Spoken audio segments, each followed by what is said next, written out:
बिस्मिल्लाहिर्रहमानिर्रहीम। आज के प्रोग्राम के साथ मैं हूं नसरुल्लाह मलिक।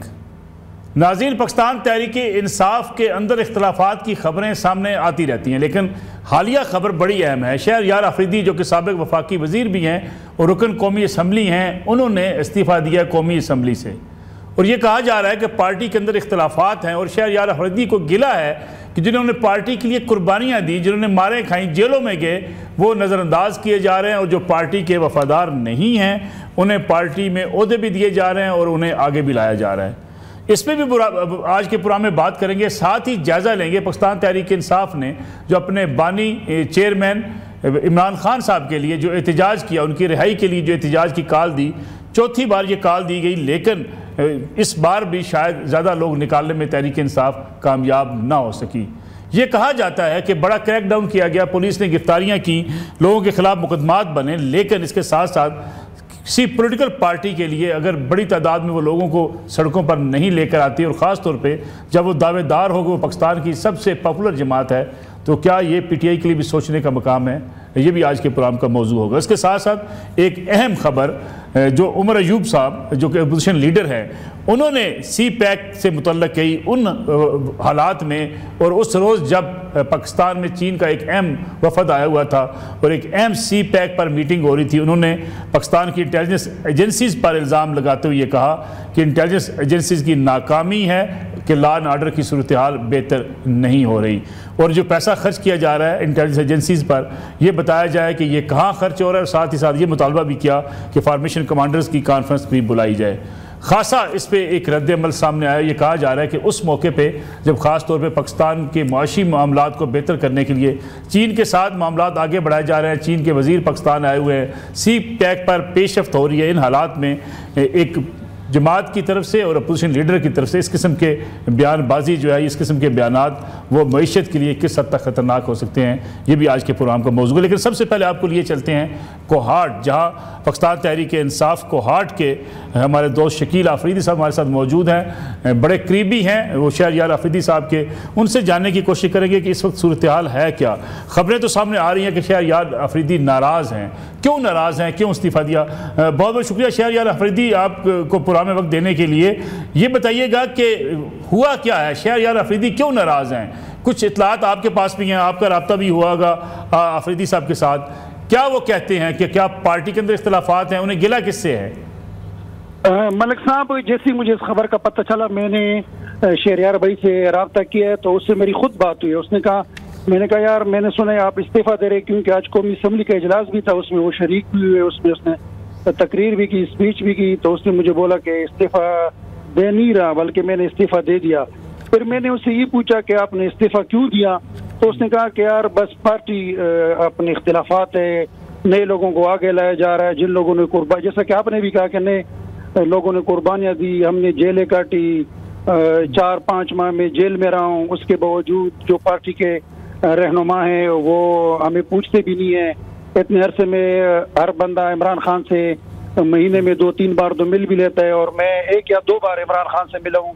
और मैंने ये इमरान खान से जब मेरी डियाला में मुलाकात हुई तो मेरी भी उससे ये पार्टी बारे में उससे बात हुई है।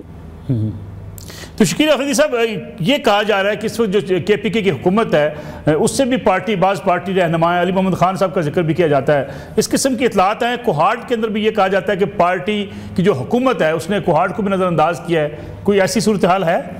बिल्कुल बिल्कुल मलिक साहब, ये भी बात है कि जो KPK की गवर्नमेंट है इससे भी शहरयार का गिला है। 2-3 दिन पहले भी ये मुझे कह रहा था कि यार बस मेरा सियासत से दिल ही वो हो गया है और दिल बिल्कुल नहीं लगता।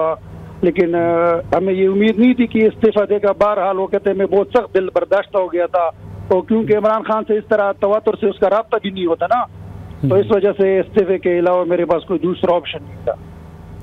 उमर अयूब साहब और ये जो पार्टी के दीगर बैरिस्टर गौर साहब हैं, इन्होंने भी एतमाद में लेने की कोशिश नहीं की इन रहनुमाओं को?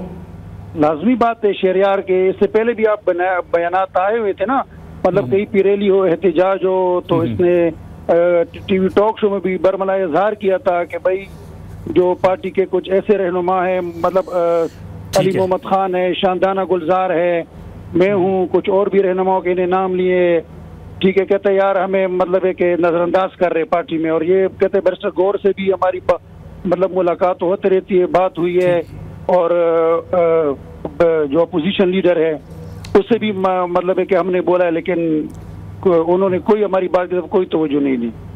बहुत शुक्रिया। शकील आफरीदी हमारे साथ मौजूद थे कोहाट से। प्रोग्राम में आगे बढ़ते हैं। हमारे साथ मौजूद हैं खुर्रम हमीद रोखड़ी साहब, सीनियर तजियाकार है, सीनियर सियासतदान हैं। तंजीला मदर साहबा मुल्क की सीनियर साफ़ी, सीनियर एंकर पर्सन हमारे साथ मौजूद हैं। अजहर सदीक साहब पाकिस्तान तहरीक इंसाफ से, वो भी हमारे साथ मौजूद होंगे। खुर्रम हमीद रोखड़ी साहब, आपकी तरफ आता हूँ मैं। शकील आफरीदी साहब के आपने मौक़िफ़ सुना, शहरयार आफरीदी जिस तरीके से मुस्ताफ़ी हो रहे हैं, पार्टी के अंदर इख्तलाफात की खबरें तो पहले बहुत जो है वो सामने आ रही थी, लेकिन अरकान असम्बली इस्तीफ़ा देना शुरू कर देंगे, इसकी तवक्को थी? डेफिनेटली मलिक साहब, थोड़ी थी कि शायद 3-4 महीने और निकाल जाएं, लेकिन रिजल्ट इनके जल्दी आना शुरू हो गए। और शहरयार आफरीदी का, क्योंकि शहरयार आफरीदी एक जज्बाती आदमी है और ऐसे लोग पार्टी या इमोशनली ज्यादा अटैच होते हैं। तो जैसे आफरीदी साहब बता रहे थे कि जब इस तरह का आदमी अपने जो लीडर तक रसाई ना मिल सके उसे, और जो बाकी लोग हैं उसे वहां पर पहुंचने ही ना दे रहे हो, तो उसके लिए इस्तीफा ही बनता है, जो उसने रिएक्ट किया और इस्तीफा दिया।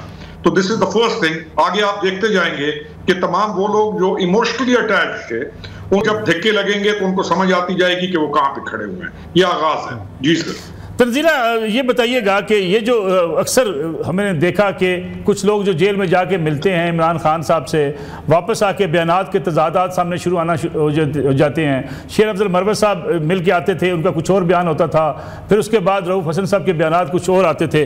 उस वक्त भी ये कहा जा रहा था कि कुछ लोगों को इमरान खान साहब से मुलाकात की इजाज़त मिलती है, कुछ लोगों को नहीं मिलती। कुछ लोग पार्टी के जो नए पार्टी में आए हैं वो आगे आ गए हैं, पुराने लोगों को पीछे कर दिया गया है। ये उसी का शख्साना है? जी बहुत शुक्रिया मलिक साहब। देखिए, बुनियादी तौर पर तो जो इख्तलाफ है वो इसी वजह से है, और रोखड़ी साहब तो कह रहे हैं ना कि इमोशनली अटैचमेंट है शहरयार आफरीदी जैसे लोगों की, लेकिन देखिए एक लाइमलाइट भी है जिसकी आदत पड़ चुकी है अब इन लोगों को। वो लाइमलाइट जो है वो इमरान खान साहब के साथ जुड़ा हुआ है। अगर इमरान खान साहब से किसी की मुलाकात होती है, आप देखिए कि जो पाकिस्तान तहरीक इंसाफ में अब नुमायाँ लीडर्स हैं, वो कल तक नुमाया नहीं थे। वो कौन थे कोई नहीं जानता था। आज अगर उनका नाम है तो इसी वजह से है कि वो इमरान खान साहब से रोज़ मुलाकात करते हैं, जो भी उनकी बातचीत होती है वो आके मीडिया के सामने रखते हैं, तो वो लीडर्स बन गए हैं। तो एक अहमियत ना मिलना भी आपको पता है कि बहुत ज़्यादा डीमोरलाइज करता है सियासी तौर पर जिन लोगों की बहुत कोई लंबी या पुरानी तरबियत ना हो, क्योंकि बाकी जमातें भी हैं वहाँ पे। अगर आप सोचेंगे पाकिस्तान पीपल्स पार्टी का हर वर्कर जो है वो बिलावल से रोज़ मिल सकता है, जरदारी साहब से रोज़ मिल सकता है, नवाज शरीफ साहब से नून लीग के लोग रोज़ाना मिल सकते हैं, तो वो नहीं होता। लेकिन क्योंकि वो पुरानी जमातें हैं, उनकी सियासी तरबियत है, वहाँ पे कोई बहुत ज़्यादा ऐसा जोश खताबत का एक आपको चस्का भी लग जाता है। तो शहरयार आफरीदी साहब आपको पता ही है कितने इमोशनल हैं। उनकी प्रेस कॉन्फ्रेंसेस देख लें, उनके बयानात देख लें, टॉक शोज़ में उनकी गुफ्तगू देख लें, तो मेरा ख्याल है कि जज्बाती तौर पर जल्दबाजी जो है वो उनके मिजाज का हिस्सा है। और Pakistan Tehreek Insaf as a party भी मैं उसको इसी तरह से देखती हूँ कि जज्बाती तौर पर आपको कहीं वो मजबूत किसी ग्राउंड पे खड़े होते हुए दिखाई नहीं देते। तो ये तो हमेशा से एक मामला इनका रहा है कि ये इमरान खान साहब के इर्द गिर्द घूमती हुई एक ग्रोह था। इसको सियासी जमात आप कह नहीं सकते। अब जो बाहर से लोग आए हैं जिनके ऊपर बहुत ज़्यादा रिजर्वेशंस आपके सामने ही हैं, फिर कुछ नए लोग बहुत उभर के सामने हैं, शेर अफजल मरवत साहब जैसे, अब वो भी साइड लाइन कर दिए गए हैं।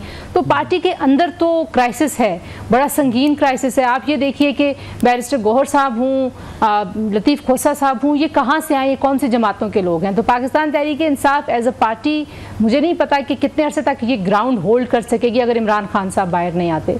तो तंजीला अगर हम देखें जो प्रोटेस्ट है, तंजीला जो प्रोटेस्ट किया गया, चौथी बार कॉल दी गई इमरान खान साहब की रिहाई के लिए एहतजाज की, लेकिन ये एहतजाज भी कोई मुतासर कुन नहीं था। अगरचे पीटीआई ये कहती है कि हमारे खिलाफ मुकदमात कायम किए गए, हमें गिरफ्तारियाँ की गई हमारे लोगों की, हमें जेलों में भेजा जा रहा है, नज़रबंद किया जा रहा है, लेकिन उसके बावजूद चौथी बार मुतासर कुन एहतजाज ना कर पाना, तंजीम के अंदर इख्तलाफात का मसला है या वजह क्या है? देखिए, तंजीम के अंदर एक लीडरलेस पार्टी जब होती है ना, जहाँ पे हर कोई लीडर है, हर कोई अपना बयान देता है, हर कोई अपनी राय रखता है, उसका इजहार करता है, कोई उस तरह की सिमत नहीं है। लेकिन दूसरा मामला भी है। देखिए, ये बड़ी दिलचस्प सी बात है, आज मैंने अपने प्रोग्राम में भी इस पर कुछ डिस्कशन की कि पाकिस्तान तहरीक इंसाफ की अब की जो लीडरशिप है बाहर, क्या वो वाकई चाहते हैं कि इमरान खान साहब बाहर निकलें? क्या वो वाकई चाहते हैं कि जो उनकी पॉपुलर सपोर्ट है वो सड़कों पे आए? अगर वो है सपोर्ट, तो अगर वो सपोर्ट होती तो कौन रोक सकता है? आपको पता है सारी दुनिया में जब अवामी तहरीकें चलती हैं, अवाम बाहर निकलती है, कोई नहीं रोकता। लेकिन इसका एक दूसरा पहलू भी है। मुझे लगता है कि हुकूमत को और इंतज़ामिया को भी ये एक आध FIR करके उनको बहाना देने की ज़रूरत नहीं है। वो जो सियासी शहादत बार बार उनको दे देते हैं, मेरा ख्याल है कि ये भी कोई बहुत अच्छी अप्रोच नहीं है। उनको दें फ्री हैंड, देखें कितने मिलियन लोग आते हैं बाहर, मतलब दूध का दूध पानी का पानी तो करे ना। इस गुब्बारे से हवा निकलनी है, इस गुब्बारे ने ज़्यादा फूलना है, एक दफ़ा करके देख लें कितने लोग बाहर आएंगे, कितना बड़ा एहतजाज होगा। मतलब एक मुल्क है, एक रियासत है, इसमें एक निज़ाम है, आप सिक्योरिटी के इंतजाम कीजिए और उनको दीजिए फ्री हैंड। 2 लोगों पे पर्चे काट दिए जाते हैं, उसके बाद PTI कहती है हमारे ऊपर तो बड़ा जुल्म हो रहा है, हमें तो एहतजाज करने की इजाज़त नहीं मिल रही, हमारा तो रास्ता रोका जा रहा है। चलिए यहाँ रास्ता रोका जा रहा है, खैबर पख्तूनख्वा में कुछ मिलियन लोगों को बुला लें, वहाँ बुला लें, कुछ मिलियंस बाहर निकाल लाएं। बिल्कुल ठीक है, बड़ा वैलिड पॉइंट है खुर्रम साहब। ये जो बात की तंजीरा ने कि जी 2 लोगों के खिलाफ 3 लोगों के खिलाफ पर्चे देने की जरूरत क्या है, ओपन करें, देख लें कितने लोग लेके आते हैं, क्योंकि KPK में उनकी हुकूमत है, ना मुकदमा दर्ज हुआ, ना गिरफ्तारी हुई, वहां कितने लोग निकले।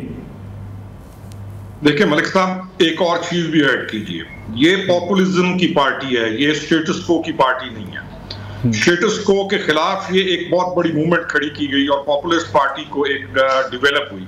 लेकिन इंटरेस्टिंगली ये पॉपुलिज्म की जो पार्टी है, ये आपको सिर्फ सोशल मीडिया पर प्याली के अंदर तूफान उठाते हुए मिलेंगे। ऑन ग्राउंड इनकी कैपेबिलिटी आपके सामने आ चुकी है और लोग अदरवाइज मलिक साहब इनसे आजिज आ चुके हैं।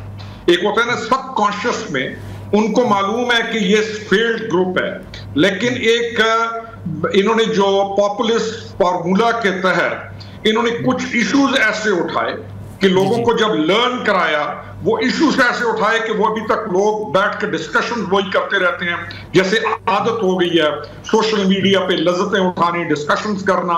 इनको वहां पर तो आप बहुत मुत्तहिद पाएंगे, और खास तौर पर जो यंग माइंड्स को पोल्यूट किया गया और जो उनको जहर डाला गया, अब वहां पर तो आपको ये नजर आएंगे।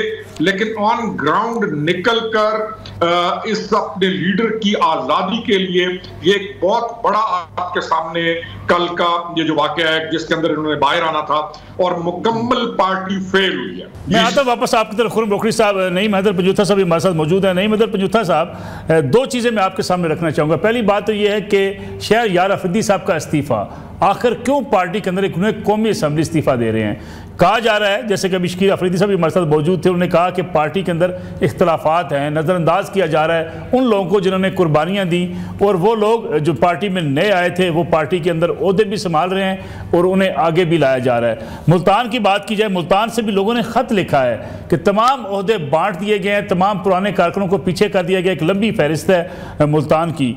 इस हालात में देखें तो जो आपने एहतजाज की कॉल दी वो भी बुरी तरीके से नाकाम हो गई। पार्टी को मुश्किलात का सामना इख्तलाफात की वजह से है, किस वजह से है? बहुत शुक्रिया नसरुल्लाह साहब, आपने मौका दिया। देखें, जो शहरयार अफरीदी साहब है ना, अगर बात की जाए ना कि मैं देख रहा था कि एक चीज चल रही है कि शायद उन्हें कमेटी में शामिल नहीं किया गया, सियासी कमेटी में शामिल नहीं किया गया, उस कमेटी में शामिल नहीं किया गया।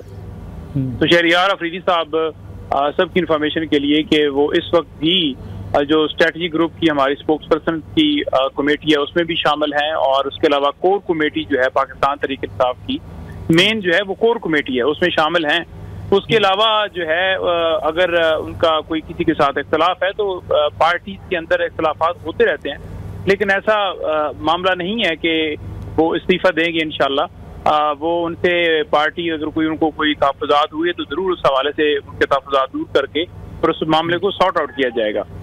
लेकिन देखें, दूसरा जो आपने नुक्ता रखा है इस वक्त मेरे सामने कि एहतजाज जो है हमारा नाकाम हुआ, बिल्कुल नाकाम नहीं हुआ। हमारा पुरअमन एहतजाज था, और इस सारी जुल्म बर्बरियत के अंदर अगर आप देखें तो फिर भी लोग जो हैं गिरफ्तारियां भी देते रहे, FIR भी उन पे होती रही, पुलिस का भी सामना करते रहे, और इस सारे माहौल के अंदर फिर भी जो है पाकिस्तान तहरीक इंसाफ ने भरपूर तरीके से पूरे पाकिस्तान में एहतजाज किया। लेकिन दूसरी तरफ बजाय ये कि लोग इस बात के ऊपर क्रिटिसाइज करें कि एहतजाज जो है वो हुआ नहीं, ये भी देखें एहतजाज रोकने के लिए क्या क्या किया गया और किस कानून के तहत उन्होंने एहतजाज रोकने के ये सारे सदबाब किए।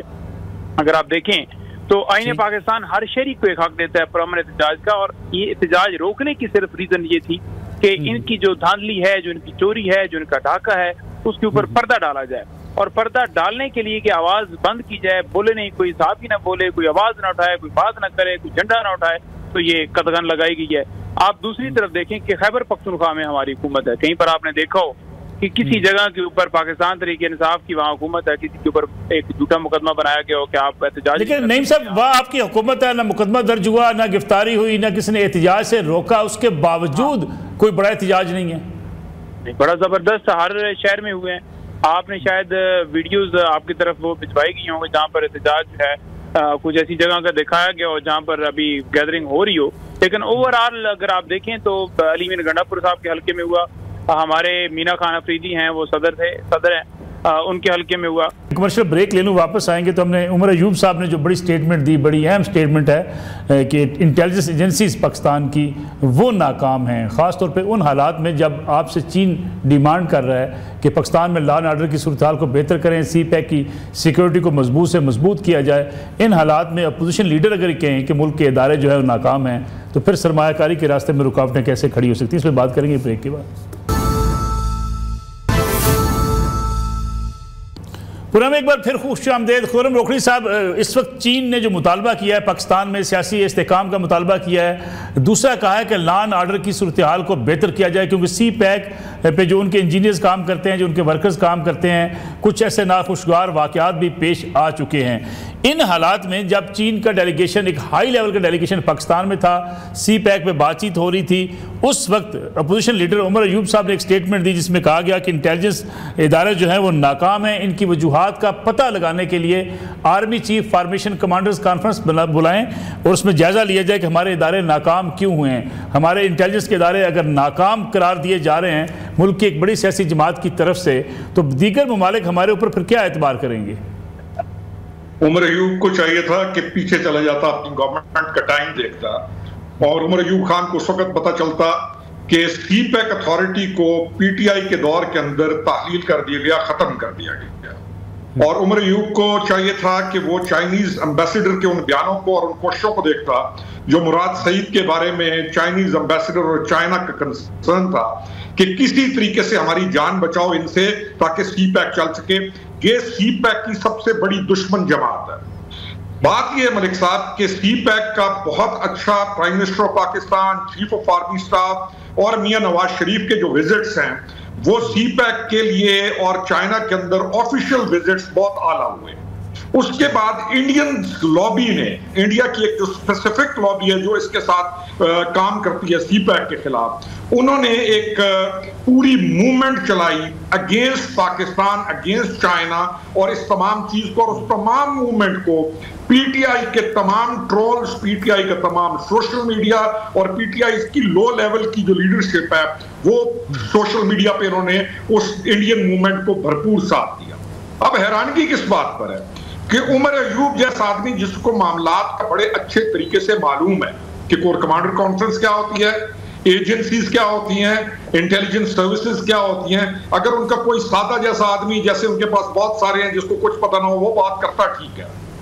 उमर अयूब के इस कहने पे मैं इसलिए परेशान हूं कि मुझे उमर अयूब की इस चीज के ऊपर अब परेशानी है कि उमर अयूब कहां खेल रहा है, कि उसका ज़हन क्या कह रहा है कि वो जब आपकी इंटेलिजेंस एजेंसीज ने दुनिया के अंदर अपना लोहा मनवा लिया और पाकिस्तान एक स्टेबल पाकिस्तान के ऊपर दुनिया में माने जाना शुरू हो गया, दूसरी तरफ रॉ का जो दूसरे ममालिक के अंदर बंदों को टारगेट किलिंग कर रहे थे उसको बड़े अच्छे तरीके से पाकिस्तानी डिप्लोमेट्स ने दुनिया में बावर कराया कि रॉ थ्रेट है रीजन के लिए, और अमेरिका के अंदर कत्ल होने वाले बंदों के लिए रॉ के ऑफिसर्स गिरफ्तार हो रहे हैं।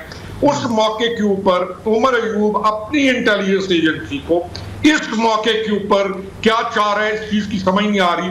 दूसरी तरफ मैदान के अंदर एक बेगुनाह आदमी को बाहर निकालकर थाने से आग लगाकर जलाई जा रही है, उसको कंसर्न नहीं है कि उसकी तमाम पुलिस, उसके MNA, उसके MPs वहां पे फेलियर हैं और इनकी जबान बंद है, और ये बात कर रहे हैं कि ये आपका CPEC को, और ऐसे मौके पे लेकिन चले जाएं पीछे।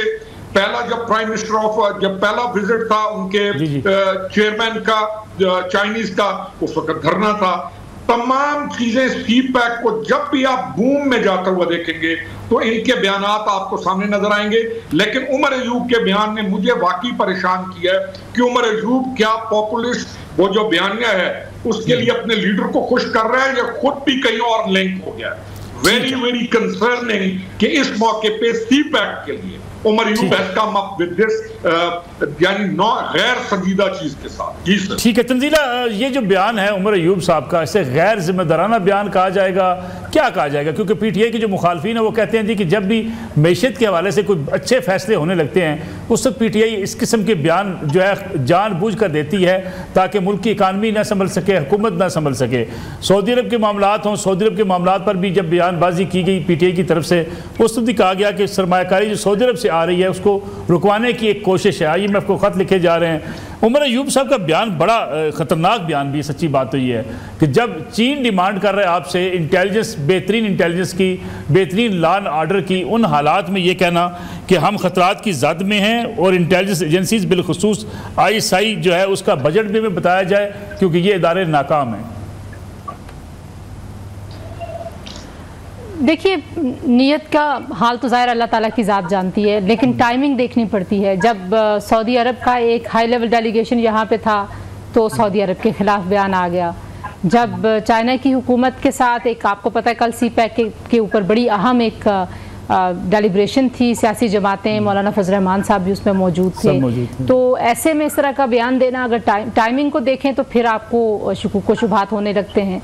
दूसरी बात यह है कि आप कोई एक आम आदमी नहीं हैं, आप अपोजिशन लीडर हैं। इस ऐवान में जो हिज़्ब इख्तलाफ है उसकी नुमाइंदगी कर रहे हैं, इस मुल्क की हिज़्ब इख्तलाफ की जमातों के आप लीडर हैं, और आप इस तरह की बात, आप सवाल अगर उठाते हुए भी मोहतात तरीके से सवाल उठाएं तो सवाल उठाना तो जायज़ है, लेकिन ना आप वक्त देख रहे हैं, ना आप हालात देख रहे हैं। और रोकड़ी साहब ठीक कह रहे हैं कि उमर अयूब जैसे शख्स जिनका बैकग्राउंड आपको पता है, वो खुद एक कैसे घराने से, उन्हें नहीं पता होगा कि इंटेलिजेंस एजेंसीज कैसे काम करती हैं, उन्हें नहीं पता पाकिस्तान के दुश्मन कौन है, उन्हें नहीं पता कि पाकिस्तान के इर्द गिर्द जो हालात हैं, पाकिस्तान जिस खित्ते में मौजूद है उस खित्ते में सिक्योरिटी की सूरत हाल क्या है, उन्हें नहीं पता कि कौन कौन नहीं चाहता कि सी पैक जो है वो आगे बढ़े और पाकिस्तान और चाइना की दोस्ती को कौन कौन नुकसान नहीं पहुंचाना चाहता। क्या वो इन सारी बातों से लाइल्म है? क्या वो बच्चे हैं? बच्चे तो नहीं हैं।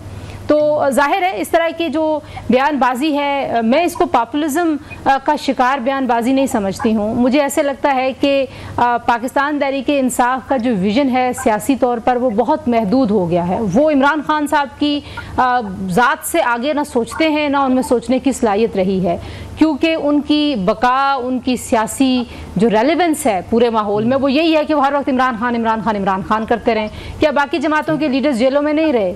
कि क्या बाकी जमातों के लीडरान जो हैं वो एग्जाइल में नहीं रहे? तो क्या सारी जमातें ख़त्म हो गई थी, उन्होंने बाकी काम करने छोड़ दिए थे? ना ये मैशत पे बात करते हैं, ना ये कोई तजावीज़ देते हैं, ना ये जो है वो हुकूमत के साथ क्रिटिसिज्म भी करते हैं। तो वो सिर्फ एक ही नुक्ते के इर्द गिर्द घूमता रहता है। उसके आगे, उससे आगे इनको सोचना चाहिए, एक जमात के तौर पर बिहेव करना चाहिए अगर ये बाकी जमात हैं।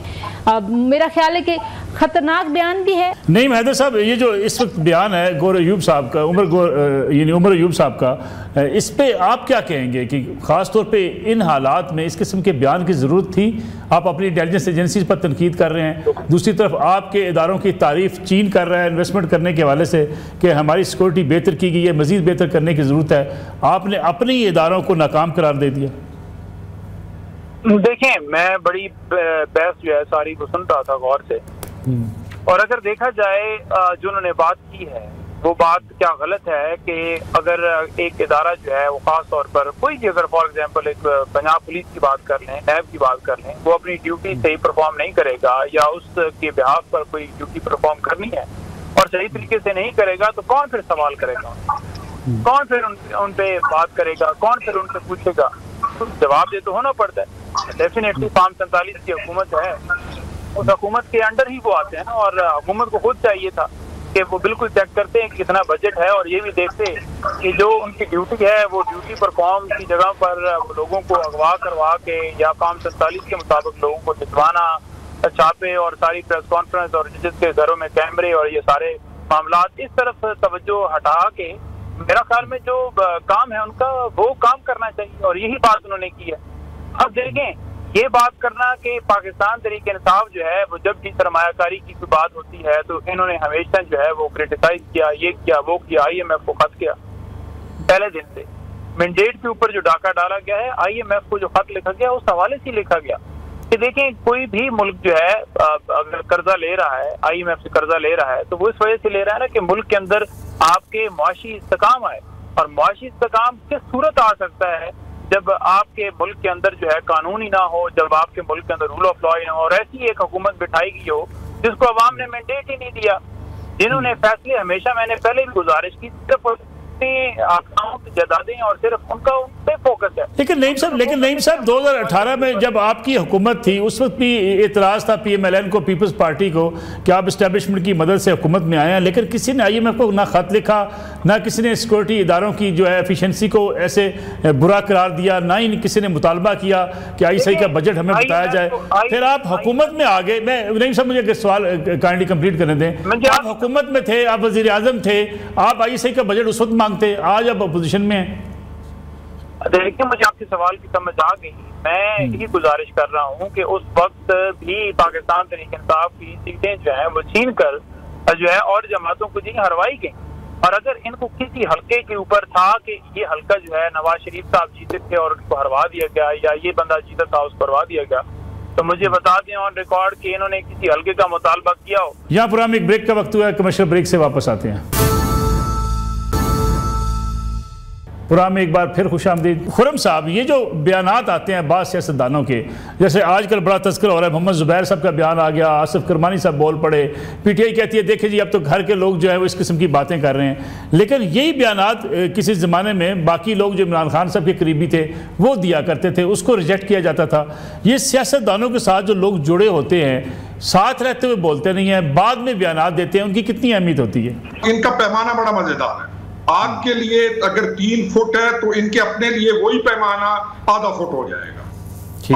आप इनकी शाहिद आफरीदी के ऊपर, शाहिद आफरीदी जैसे बंदे के ऊपर, वो एक कहीं तस्वीर है इंग्लैंड में, उस तस्वीर को बुनियाद बनाकर क्या बदतमीजी की गई, और विदाउट रियलाइजिंग कि इनके अपने लीडर का पूरा यानी कि उसके बच्चे और उसका पूरा जो सिस्टम है वो कहां पर है। यानी इनका पैमाना बड़ा मजेदार है।